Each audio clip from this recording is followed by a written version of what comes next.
Hey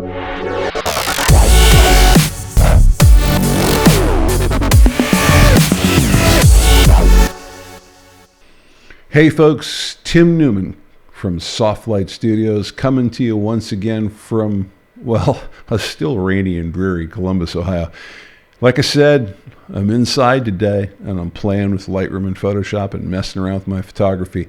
And I was working on a little graphic project, and man, those little fonts in the font preview are kind of hard to see.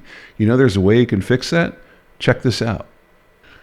Have you ever been in Photoshop getting ready to lay down a font layer and you're trying to figure out what font you want to use? And as you're scrolling over here through the font choices, you're like, man, I wish these previews were just a little bigger. Pretty straightforward. Watch this.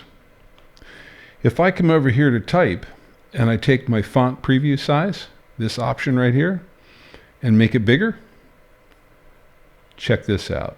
Now you got nice big fonts that you can pick from. So when you're looking at these samples over here, it's real easy to see what you're going to end up with. So that's it right here. Type, font, preview size.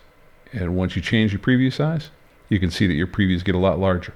Now, generally, just because of screen real estate, I tend to stay down here at this medium size, but it's real easy to change back and forth whenever you need to see it differently. That's it. Well, there you have it. Type, font, preview size. Doesn't get much simpler than that, eh? Well, hopefully you're staying inside, staying dry, and staying safe and healthy. Remember, like we always say, learning equals skills, practice equals mastery.